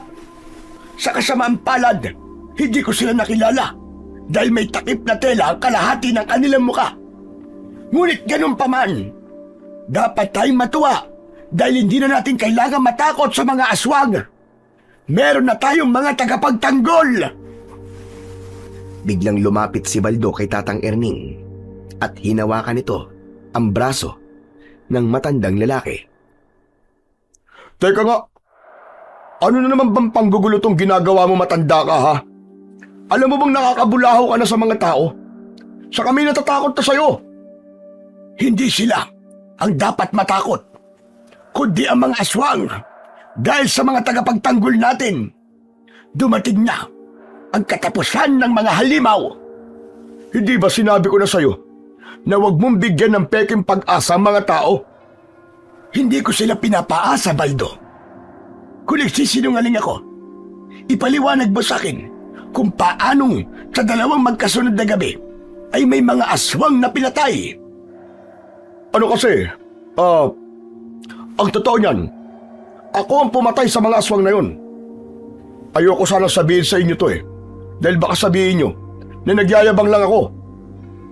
Hindi ka lang mayabang. Sinungaling ka pa. Hindi ikaw ang pumatay sa mga aswang. 2 lalaki ang nakita kong gumawa nun, kaya imposibleng ikaw ang aming tagapagtanggol. Bakit mo inaako ang isang bagay na hindi mo namang ginawa? Wala ka ba talagang may pagmalaki sa aming lahat? Kaya kahit ang pagsisinungaling ay gagawin mo. Hoy, tanda. Hindi ko na gusto lumalabas sa bunganga mo, ha? Nanlaki ang mga mata ko nang itaas ni Baldo ang isa niyang kamay habang nakakuyom yun. Alam ko na susuntukin niya si Tatang Erning, kaya mabilis akong tumakbo. Bago pa masuntok ni Baldo si Tatang Erning, ay nagawa kong iharang ang palad ko sa kamao niya. Malakas na tumama ang kamao ni Baldo sa aking palad. Nagulat si Baldo. Matiim ko siyang tinignan at hindi ko binitiwan ang kamao niya. Pati ba naman matanda na walang kalaban-laban? Papatulan mo? Bitiwan mo nga ako. At huwag kang nakikialam dito. Tandaan mo, kayang-kaya ko kayong paalisin dito ng kapatid mo. Wala kang karapatang paalisin kami rito. Kaya tigilan mo na ang pananakot sa amin na kaya mo kaming paalisin. Ngumisi si Baldo at binitiwan niya ang braso ni Tatang Erning. Nang sandaling yun ay napagtanto ko na isang malaking pagkakamali ang ginawa ko dahil baka malaman ni Baldo at ng mga tao roon na malakas ako. Kaya kahit alam kong susuntukin ako ni Baldo gamit ang isa niyang kamay, ay hinayaan kong dumapo ang kamao niya sa mukha ko. Kahit hindi ako masyadong nasaktan, ay nagtumba-tumbahan ako. Agad akong dinaluhan ni Tatang Erning. Tatadyakan pa sana ako ni Baldo, Pero iniharang ni Tatang Erning ang sarili niya para protektahan ako. Tama na! Tama na, Baldo! Huwag mo nang saktan si Kalel! Mahina pala yung bata mo, Tatang Erning. Isang suntok mo lang, tumba na. Hoy, dugyot na palaboy. Sa susunod na kalabanin mo ulit ako, ay hindi lang yan ang makukuha mo sa akin. Bubugbugin kita hanggang magkulay ube ang buong katawan mo. Matapos yun, ay naglakad palayo si Baldo. Nakataas ang noo niya na para bang nagmamalaki siya na nagawa niya akong pabagsakin. Sa pagkakataon na yon, ay lumapit na si Lowell at tinulungan niya akong tumayo. Ayos ka lang ba, Kalel? Oo, hindi naman masyadong malakas manuntok si Baldo eh. Bakit kasi nakikialam ka pa? Kahit alam mong hindi mo naman kaya si Baldo. Tignan mo ang nangyari sa'yo. Pumutok tuloy ang labi mo. Ayos lang po ako, Tatang. Kesa naman ikaw po ang sinuntok niya. Hindi po ako papayag na saktan po kayo ni Baldo. Dahil malaki po ang utang na loob namin sa inyo ni Lowell. Sa dami po ng tao rito, ikaw lang po ang tumanggap sa amin dalawa. Kahit mga palaboy po kami, ay pinatiran niyo pa rin po kami sa bahay niyo. Ano ba? Maliit na bagay lang yun. Ayoko kasi na may mabibiktima pa ang mga aswang na yun at gagawin nila sa iba ang ginawa nila sa asawa ko. Sa sino pa ba magtutulungan kundi tayo-tayo lang na mga mukhang dugyot at palaboy? Natawa kami ni Lowell sa sinabing yun ni Tatang Erning. Matapos yun ay nagpaalam na kami kay Tatang Erning dahil kailangan pa naming ipagpatuloy ang aming pangangalakal ng basura. Nang nakalayo na kami kay Tatang Erning, ay saka nagsalita si Lowell. Ikaw naman, ba't tinayaan mong suntukin ka lang ng Baldo na yun? Dapat lumabad ka sa kanya para makita niyang hinahanap niya. Nakalimutan mo na bang walang pwedeng makaalam sa kung ano ang kaya nating gawin? Oo nga pala, no? Paano kasi? Naiinis ako sa mukha niya nung naglalakad siya palayo. Ang yabang-yabang niya na para bang nagmamalaki siya na nagawa kanyang suntukin at patumbayin. Naku, kung alam lang niya, kayang-kaya mo siyang patulugin gamit lamang ang isang suntok. Hayaan mo na. Ang importante ay hindi niya nasaktan si Tatang Erning. Pero kanina, muntik na rin talaga ako makalimot eh. Muntik ko nang suntukin si Baldo. Mabuti na lang at naisip ko na hindi ko pwedeng gawin yun. Hindi na nagsalita si Lowell. Matapos yun, nang napuno na namin ng kalakal ang mga sako namin, ay nagtungo kami sa kabilang baryo dahil dun merong junk shop. Matapos naming maipagbenta ang mga kalakal, ay bumili kami ng bigas at dilata upang merong kaming maibibigay kay Tatang Erning. Nang nakauwi na kami sa bahay ni Tatang Erning, ay naabutan namin siya na nakaupo sa labas. Nakatanaw siya sa malayo at para bang napakalalim ng kanyang iniisip. Tumabi si Lowell kay Tatang Erning, habang ako naman ay nakatayo sa kanilang harapan. Tatang, bumili pala kami ni Lowell ng bigas at dilata para meron tayong pagkain mamaya. Hayaan niyo po. Basta may kitain po kami sa pangangalakal, ay ibibili kagad namin ng pagkain para hindi po palaging panis po ang kinakain natin. Teka, ang tahimik mo naman yata, Tatang. May problema po ba? Iniisip ko kasi kung sino ba talaga ang dalawang tagapagtanggol na yon. Pakiramdam ko kasi ay nakita ko na sila kung saan. Pero hindi ko maalala. Kung wala sana silang takip sa muka, ay makikilala ko sila. Hayaan niyo na po kung sino po sila. Ang sabi niyo ay may takip po ang kanilang mukha, di ba? Kaya baka ayaw po nilang makilala sila o may makaalam ng kanilang pagkatao. Tama po si Kalel. Meron talagang mga tao na tumutulong pero ayaw nila na malalamang tumutulong sila. Bagya akong kinabahan nang biglang tumingin si Tatang Erning kay Lowell. At pagkatapos ay sa akin. Medyo nanlaki ang kanyang mga mata. Teka, bakit ganyan po kayo kung makatingin sa amin? Kayong dalawa. Parang kawig nyo yung dalawang tagapagtanggol.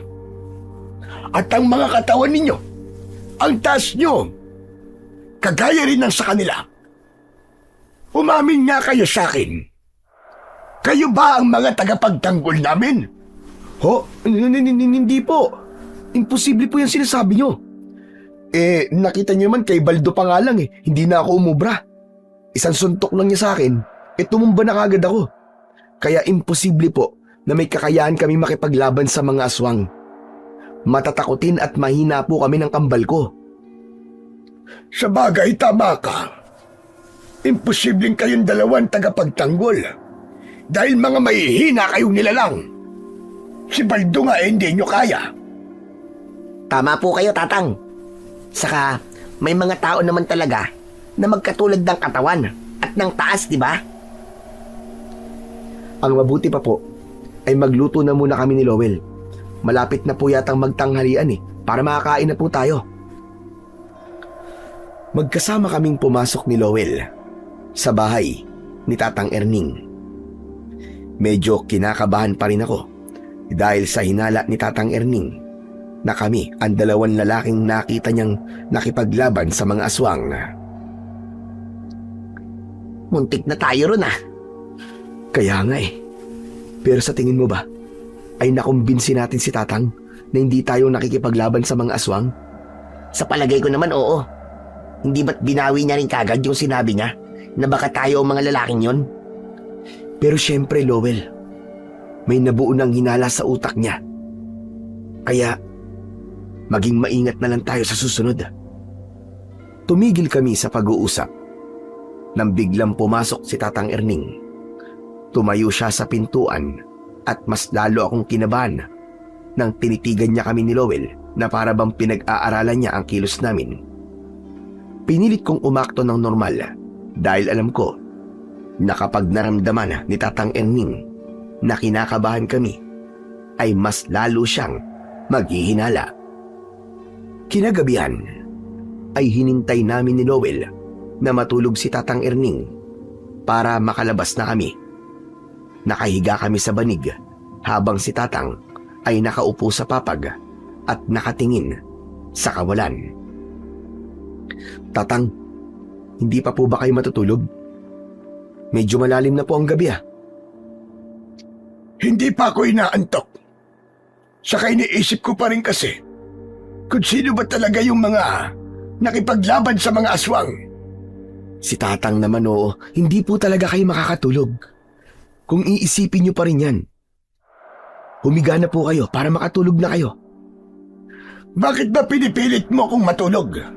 Sa hindi pa nga ako inaantok Hindi naman po sa ganun. Masama po kasi nagpupuyat kayo, lalo na't may edad na po kayo. Oo nga pala.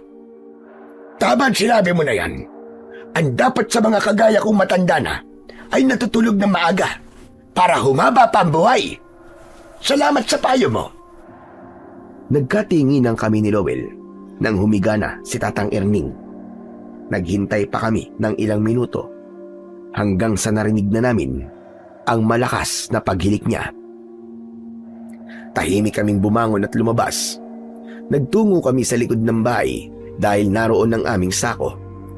Mula sa sako namin ay kinuha namin ng itak at ang mga damit na ginagamit namin sa tuwing nakikipaglaban kami sa mga aswang. Itinakip na rin namin ang bandana sa aming muka at saka kami naglakad-lakad sa baryo upang maghanap ng mga aswang. Habang naglalakad kami, ay isang aswang ang lumitaw sa aming unahan. Nanlilisik ang namumula niyang mga mata at bigla siyang tumakbo palapit sa amin ni Lowell. Sinalubong ko ang aswang pero nagawa niyang iwasan ang mga pag-ataking ginawa ko. Sabay naming inatake ni Lowell ang aswang at sabay din naming itinarak ang aming mga itak sa kanyang tiyan. Umalingaw-ngaw sa katahimikan ng gabi ang malakas na sigaw ng aswang. Napansin ko ang pagbukas ng pinto at bintana ng mga bahay. Sumilip ang mga tao at hindi sila makapaniwala sa kanilang nakita. Ganun pa man, tiwala ako na walang makakakilala sa amin ni Lowell kaya ipinagpatuloy namin ang pakikipaglaban sa aswang. Hinugot namin ang itak sa katawan ng aswang. Tinaga ko sa gilid ng leeg ang aswang at lumikha yun ng malalim na sugat. At tuluyan nang natapos ang buhay ng aswang nang itarak naman ni Lowell ang itak sa tapat mismo ng puso nito. Agad na bumagsak ang aswang sa lupa. Doon na tuluyang lumabas ang mga tao sa kani-kanilang bahay. Para makaiwas sa kanilang mga pagtatanong, ay nagmamadali kaming tumakbo palayo sa mga tao. Nang gabing yun, ay masaya kami dahil isang aswang na naman ang aming napaslang. Mabuti na lang at walang nagtangkang sundan kami. Marahil ay nagulat talaga ang mga tao sa nakita nila, kaya hindi na nila naisip na alamin kung sino kami ni Lowell. Dumaan muna kami sa Talayban at saka kami dumiretso sa bahay ni Tatang Erning. Nagpalit kami ng damit at pumasok na kami sa bahay. Natigilan kami ni Lowell nang naabutan namin si Tatang Erning na nakaupo sa papag habang nakatingin sa aming dalawa. Tatang, bakit gising na po kayo? Kayong dalawa, saan kayo galing? Huwag niyong sabihin na may sumakit na naman na tiyan sa inyong dalawa at nagpunta kayo sa Talayban. Ganun na nga po.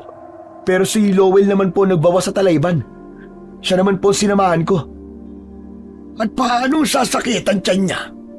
Hindi naman panis ang kinain natin sa maghapon dahil kayo mismong dalawa ang bumili ng pagkain natin. Alam kong may kailangan kayong aminin sa akin. Kaya umamin na kayo. Ano po ba sinasabi niyo, Tatang Erning? Wala naman po kaming dapat aminin sa inyo. Nakita ko kayo kanina.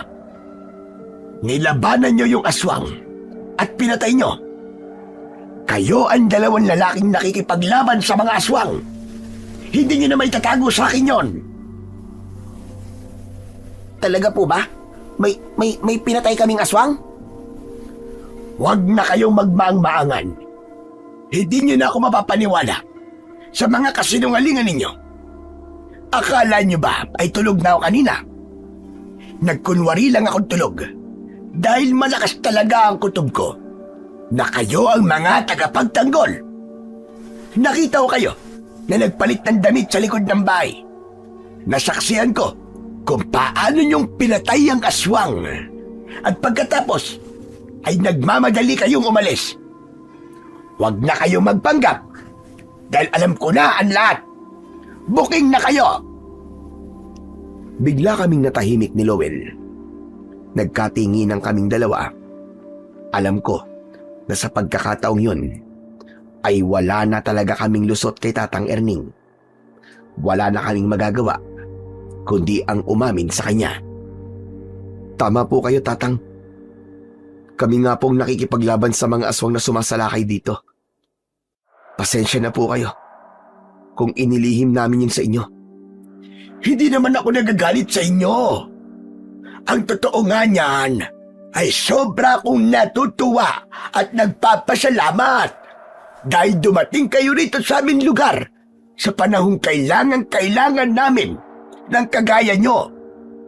Ang ipinagtataka ko lang ay ano ang dahilan kung bakit ayaw ninyong malaman na kayo ang aming tagapagtanggol.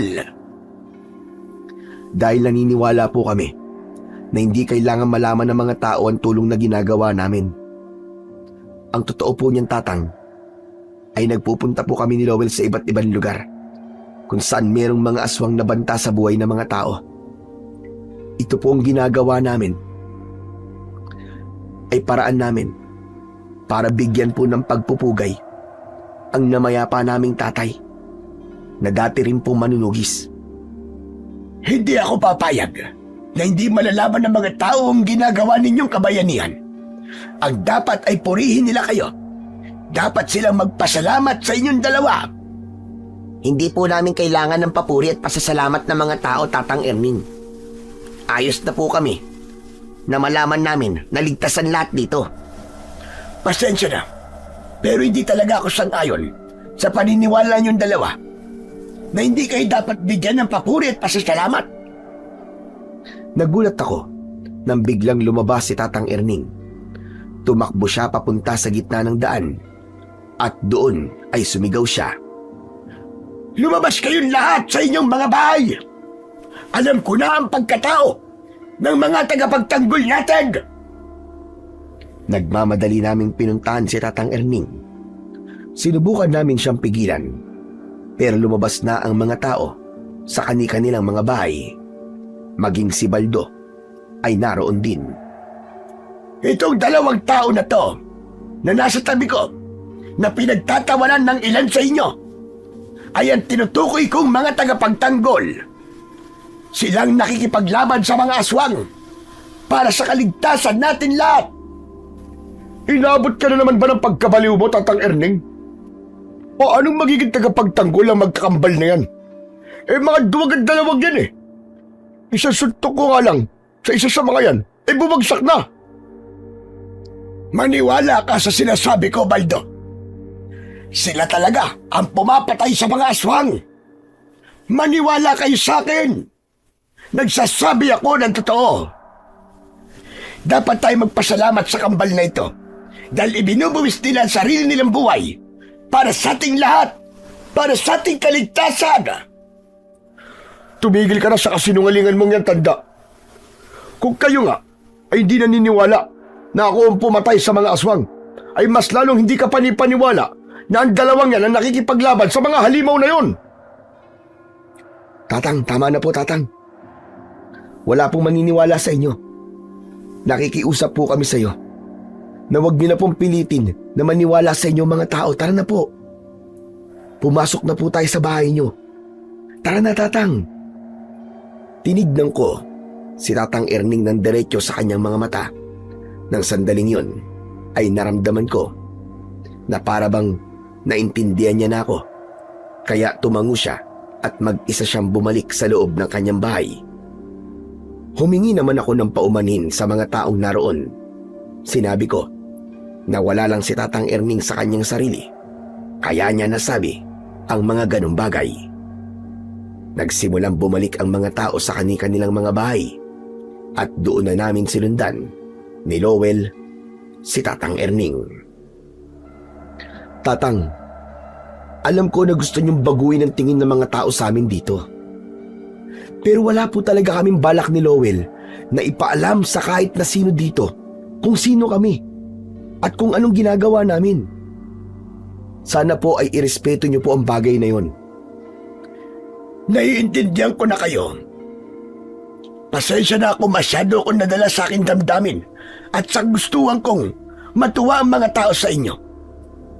Hindi lang talaga ako makapaniwala na may mga taong kagaya nyo na sa kabila ng kabutihang ginagawa ay mas gusto na wag makilala ng lahat.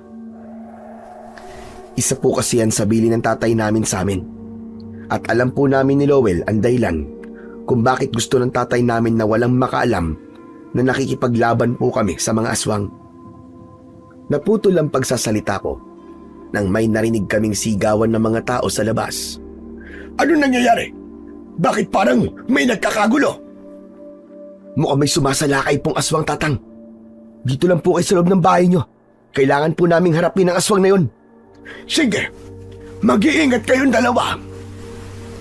Nagmamadali kami nagpalit ng damit ni Lowell at agad naming hinanap kung nasaan ang kaguluhan. Hindi nagtagal ay nakita namin ang isang aswang.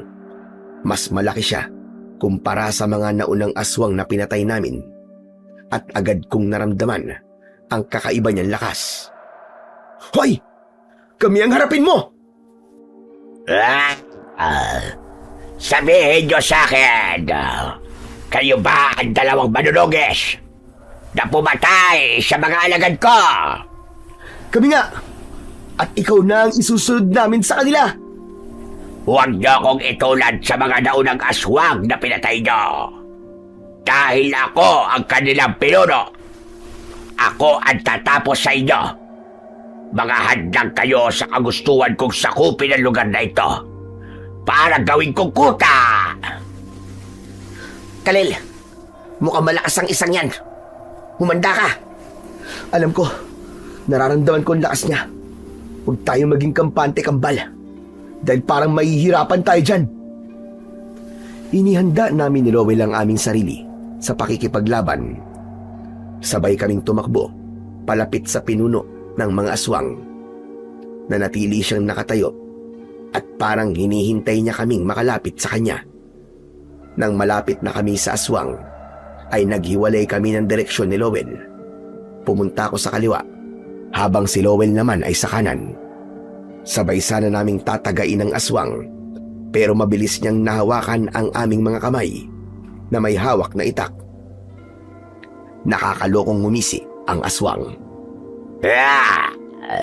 Binalaan ko na kayo. Sinabi ko nang hindi ako kagaya ng mga alagad ko. Hindi ito ang unang beses na nakipaglaban ako sa mga manunugis. At lahat ng manunugis na naglakas ng loob na labanan ako ay matagumpay kong napatay.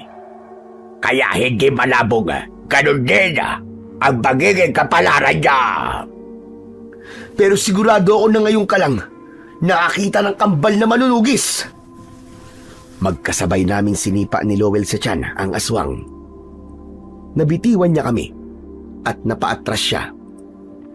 Muli kaming sumugod at sa pagkakataon na yon ay nagawa kong tagain sa balikat ang aswang. Habang si Lowell naman ay tumakbo sa likod ng aswang.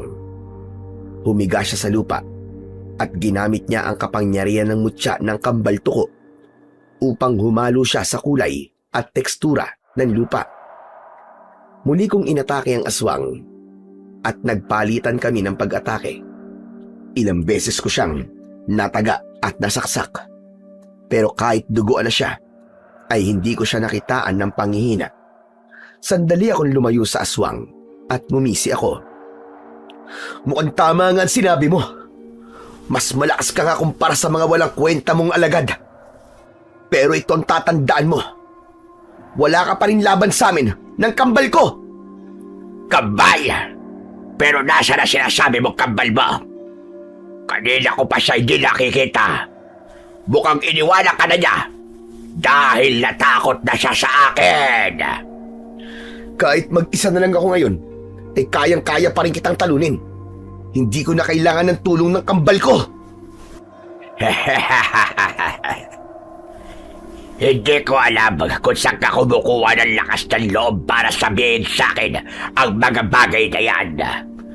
Pero sisiguraduhin ko sa'yo na magsisisi ka na dahil kinalaban mo ka. Malakas na humalakak ang aswang at muli siyang sumugod sa akin.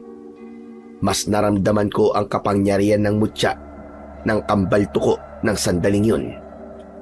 Alam kasi ng mutya kung kailan ko siya mas kailangan gamitin. Hindi na lang itak ang ginamit ko para labanan ang pesteng aswang. Sinamahan ko na rin yun ng suntok at sipa. Sunod-sunod ang naging pag-atake ko sa kanya, kaya wala siyang nagawa kundi ang umatras ng umatras. Sinadya kong gawin yon hanggang sa nakita ko na malapit na siya kay Lowell. At nang malapit na ang aswang sa kinahihigaan ng kakambal ko, ay biglang itinarak ni Lowell ang itak sa talampakan ng aswang. Doon na niya ipinakita ang sarili niya sa aming kalaban. Napaupo ang aswang habang bakas ang sakit sa kanyang muka dahil sa malalim na sugat sa kanyang paa. Tumayo kami ni Lowell sa harapan ng aswang. Napalagay mo ba? Hahayaan ko makipaglaban ang kakambal ko na mag-isa? Wala kami naging laban na hindi kami magkasama. Buang ka. Karon na ang imong katapusan. Magalimbungan mo! Unsang klase nga mahika ang inyong gigamit. Gilibog ninyo ko Dili mo patas makigaway! Hoy, Tagalog ni. Di ako marunong mag-Cebuano. Tsaka bakit parang paiyak ka na? Natatakot ka na ba? Dahil alam mong nalalapit na ang katapusan mo. Galit na umangil ang aswang. Tatayo pa sana siya. Pero hindi na namin siya binigyan ng pagkakataon para makabawi. Sabay naming inatake ang aswang at sabay din naming itinarak ang aming mga itak sa ibabaw ng ulo ng aswang. Napamaang ang aswang at tila hindi siya makapaniwala sa bilis ng aming paggalaw. Nang hugutin namin ng itak, ay tuluyan na siyang bumagsak at doon na siya binawian ng buhay. Makalipas ang ilang sandali, ay halos palibutan na kami ng mga tao. Maya-maya pa, ay lumapit sa amin si Baldo na may malaking ngiti sa labi. Maraming salamat sa tulong niyo sa aming baryo. Bilang ako ang anak ng aming kapitan, inuutusan ko kayong magpakilala sa aming lahat. Gusto kong makita ang mukha ninyo. Hindi niyo na kami kailangan makilala. Sapat na sa amin na nagagawa namin ang aming misyon sa inyong lugar. At sigurado ako na simula sa gabing ito ay wala na kayong dapat na ipangamba dahil napaslang na namin ang pinuno ng mga aswang. Sigurado ako na sa sandaling ito ay matatakot na ang mga alagad niya na sumalakay dito dahil wala na ang kanilang pinuno. Ganun ba? Sana nga ay totoo ang sinabi mo. Ayoko kasing umasa ang mga tao rito. Naligtas na sila mula sa mga aswang. Hindi kami magsasalita ng walang katotohanan. At isa pa, sa ilang araw na pananatili namin sa lugar nyo, ay nakikita namin ang lahat na nangyayari dito. Naging saksi kami sa hindi magagandang bagay na ginagawa mo. Bilang ikaw ang anak ng inyong kapitan, huwag mong gamitin ang iyong posisyon para tapak-tapakan ang sa tingin mo ay mahihina. Gamitin mo ang iyong lakas para ipagtanggol sila. Umurong ang dila ni Baldo sa sinabi ko. Matapos yon, ay inaya ko na ang kakambal kong si Lowell na umalis. At bago kami maglakad palayo sa mga tao, ay nakita ko si Tatang Erning na nakatayo sa hindi kalayuan. Nakangiti siya sa amin ni Lowell. Marahan siyang tumango nang magtama ang aming mga mata. Matapos yun, ay tuluyan na kaming naglakad ni Lowell palayo hanggang sa naglaho na kami sa paningin ng mga tao. Bumalik kami sa bahay ni Tatang Erning nang unti-unti nang sumisikat ang araw. Sinalubong kami ni Tatang Erning ng mahigpit na yakap. Maraming salamat sa inyong dalawa. Salamat dahil sa pagpatay niyo sa pinuno ng mga aswang.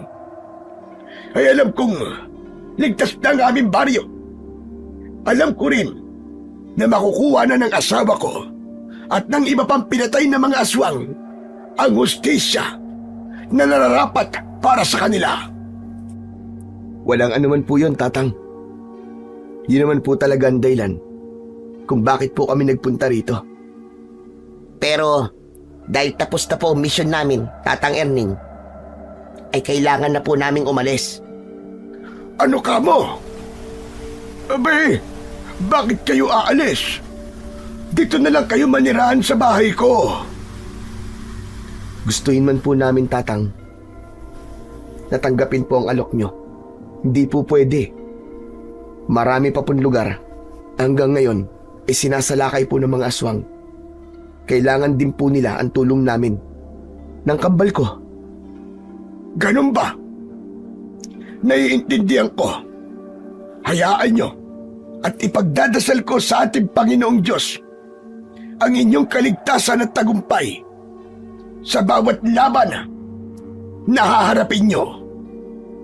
Daghang salamat giyud ninyo. mga higala. Hangtod sa sunod nato nga pagkita. Ho? Ano pong ibig sabihin nun? At sabi ko, maraming salamat sa inyo, mga kaibigan. Hanggang sa susunod nating pagkikita. Salamat din po sa inyo. Dahil kahit sandali, ay muli po naming naramdaman ni Lowell kung paano po magkaroon ng pamilya. Huwag po kayong mag-alala. Dahil kapag nagkaroon po kami ng pagkakataon, ay dadalawin po namin kayo rito. Hangtod sa sunod natong pagkita. Lolo Erning. Aba, marunong ka na pala mag-Cebuano. Ginaya ko lang po kayo. Sa huling pagkakataon, ay niyakap kami ni Tatang Erning. Matapos yun, ay tuluyan na kaming nagpaalam sa kanya. Mabigat man sa loob namin ni Lowell na iwanan si Tatang Erning, ay alam namin na may mga lugar pa rin na ginagambala ng mga aswang at naniniwala ko na sa tamang panahon ay muli naming makakapiling si Tatang Erning. Ang totoo ay hindi muna kami umalis sa lugar na yon. Tuwing gabi ay patuloy kaming nagbantay at nagmatsyag dahil nais naming makasiguro na wala ng aswang ang sasalakay. Hanggang isang gabi, habang nasa itaas kami ng puno at nagbabantay ni Lowell, ay nakita namin si Tatang Erning na naglalakad. Nakasalubong niya si Baldo at nag-usap ang dalawa. Nasaan na nga pala yung dalawang kambal na palaboy na inampun mo? Parang hindi ko na sila nakikita rito ah. Ang tinutukoy mo ba ay sina Kalel at Lowell? Matagal na silang umalis dito sa baryo natin dahil tapos na nilang linisin ang mga kalat at basura rito. Wala na ba silang makuwang kalakal dito? At lilipat na naman sila ng ibang lugar? Tama ka. Lilipat sila sa ibang lugar para linisin at ubusin ang mga basura doon. Mahinang tumawa si Baldo at saka siya naglakad palayo kay Tatang Erning. Habang sinusundan ni Tatang Erning ng tingin si Baldo, ay narinig namin ni Lowell ang kanyang pagbulong. Sigurado ko na kung nasaan sina Kalel at Lowell ay ginagawa nila ng mahusay ang paglilinis nila ng basura. Naniniwala ako na hindi magtatagal ay tuluyan na nilang mauubos ang mga kalat o mas tamang sabihin kong mga aswang na nagdadala ng takot sa mga tao. Matapos yun, ay naglakad ng palayo si Tatang Erning. Nagkatinginan kami ni Lowell ng sandaling yon ay nahinuha namin na tapos na talaga ang misyon namin sa lugar na yon. Tuluyan na kaming umalis ni Lowell sa lugar na yon. Ipinagpatuloy namin ang pagpunta sa iba't ibang lugar na sinasalakay ng mga aswang. Pero hindi namin nakalimutan si Tatang Erning. Binalikan namin siya at tinulungan namin siyang madala sa isang mental hospital para magamot ang kanyang problema. Halos 1 taon nang lumipas bago siya nakalabas, at nang lumabas siya roon ay para na siyang isang bagong tao. Sa kasalukuyan, huminto na muna kami ni Lowell sa pagiging manunugis. Payapa at masaya na kaming nakatira sa bahay namin kasama si Tatang Erning na para bang tunay na rin naming lolo. Marami akong natutunan sa lahat ng nangyari. Napatunayan ko na hindi kailangan malaman ng mga tao ang kabutihang ginagawa mo dahil alam namin ni Lowell na lahat ng ginagawa namin ay nakikita ng Diyos sa langit. Alam ko rin na maaaring dumating ang araw na kailangan namin bumalik sa pakikipaglaban sa mga aswang. Pero sigurado ko na walang laban ang hindi namin mapagtatagumpayan basta't magkasama at nagtutulungan kami ng kakambal kong si Lowell. Hanggang dito na lamang po ang aming kwento at sana ay marami po kayong natutunan na aral. Sa kwentong inyong napakinggan ay pinatutunayan lamang na ang tunay na pagtulong ay yaong ginagawa ng tahimik at taus-puso, hindi para purihin, hindi para suklian, kundi dahil may malasakit at pag-ibig ka sa kapwa. Ito ang kabutihang nagmumula sa pusong marunong umunawa sa hirap ng iba. Kapag ang pagtulong ay walang hinihintay na kapalit, magiging mas dalisay ito. Walang bahid ng pagmamataas, walang bahid ng interes. Tulad ng sinasabi sa mga gawa, Kabanata 20, Talata 35, mas mapalad ang magbigay kaysa tumanggap.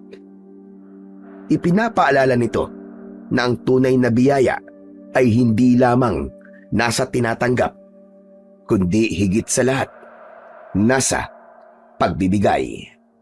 Sa huli, ang kabutihang ginagawa ng lihim at walang kapalit ay hindi nawawala sa paningin ng Diyos.